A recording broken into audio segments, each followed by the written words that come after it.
الله إلا إذا دعوت إلى التوحيد. Benjamin Diboué déclare « J'ai toujours une chaîne autour du cou. C'était mon totem. Certains footballeurs louent les cadavres à la morgue pour faire des pratiques à la veille des matchs. D'autres trempent leur maillot dans les urines traitées par des sorciers pour jouer au football. » Les gens oublient trop souvent que la sorcellerie dans le milieu sportif est une réalité. Souvenez-vous de cette affaire au Rwanda dans laquelle un footballeur, après avoir posé un gris-gris près de la cage de but du gardien adverse, a marqué un but de la tête et a fait remporter le match à son équipe. Cet événement particulièrement troublant a justement amené la fédération de football à interdire la sorcellerie dans ce sport. La première chose à comprendre est que rien ne saurait advenir si ce n'est par la volonté d'Allah subhanahu wa ta'ala. Si un jour vous êtes tenté par la sorcellerie et désespéré de votre situation, souvenez-vous que les plus grands sorciers eux-mêmes ont reconnu que leur pratique n'est qu'égarement et danger évident. Allah nous informe dans la sourate Al-A'raf, au verset 118, « Et nous révélâmes à Moussa, jette ton bâton. Et voilà que celui-ci se mit à engloutir ce qu'ils avaient fabriqué.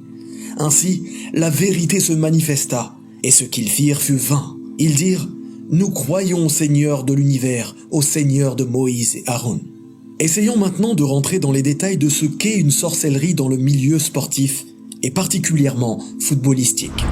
Deux types de personnes sont directement concernées par la sorcellerie. Ceux qui la font et ceux qui la subissent. Ceux qui la font consultent des sorciers pour augmenter leurs capacités et leur opportunité de réussir dans le sport. En tout cas, c'est ce qu'ils pensent. Ils sollicitent l'aide de djinns pour les aider dans les entraînements, pour orienter les décisions de l'entraîneur, ou même pour attaquer des concurrents directs comme nous l'entendons en ce moment, pire même encore en les empoisonnant. Ensuite arrivent ceux qui subissent la sorcellerie de la part d'un autre sportif. Il arrive souvent que ces personnes, ne sachant pas quoi faire, vont à leur tour consulter des autres sorciers pour tenter de dénouer le sort. Les symptômes se manifestent par des baisses de motivation, des blessures à répétition, des affaires judiciaires, etc. Tous ces déboires sont le lot commun des personnes qui acceptent de flirter avec le diable et le shirk.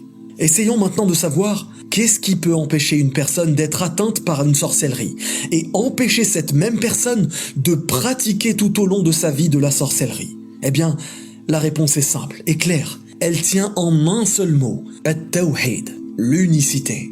Ceci car, si la personne est enracinée dans l'unicité, elle saura que rien ne pourra lui arriver si ce n'est de ce qu'Allah a voulu pour elle.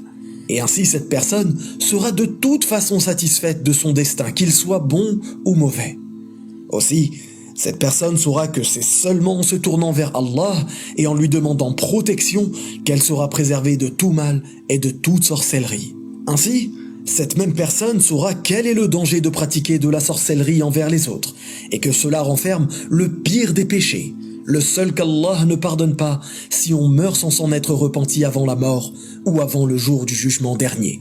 Ce péché, c'est le shirk. Ibn Abbas radiyallahu anhu a dit « J'étais une fois assis en croupe sur la monture du prophète sallallahu alayhi wa sallam quand il me dit « Observe les commandements d'Allah et il te préservera. Observe les commandements d'Allah et tu le trouveras à tes côtés. Quand tu demandes quelque chose, demande-la à Allah. Quand tu as besoin d'aide, demande-la à Allah. Sache que si tout le monde s'associait pour te faire du bien, ils ne pourront te faire que le bien qu'Allah a déjà écrit pour toi. Et sache que s'ils se rassemblaient tous pour te faire du mal, ils ne pourraient te faire que le mal qu'Allah t'a déjà prescrit. Les plumes ont été levées et l'encre a séché. » Maintenant, si vous ne connaissez pas Marc-Vivien Foé, il s'agit d'un talentueux joueur camerounais qui était promis à une très belle carrière et un bel avenir, mais qui est mort tragiquement lors d'un match de la Coupe des Confédérations avec le Cameroun en 2003. Voici les propos de Benjamin Diboué à ce sujet. Puisque je connaissais déjà une partie de la vérité, mon maître spirituel me déclara que, de son vivant, Marc-Vivien Foé était aussi sous son contrôle et avait le même totem. Sans tarder, j'ai demandé si j'allais aussi mourir comme Marc-Vivien Foé. Mon maître spirituel me répondit par la négative, tout en me précisant que Marc-Vivien Foé avait demandé plus de pouvoir et avait fini par ne pas respecter la condition. Quelle abomination qu'est la sorcellerie! Quelle a été l'issue de ce joueur? Quel est donc son succès et où est-il? Que dira-t-il le jour du jugement dernier?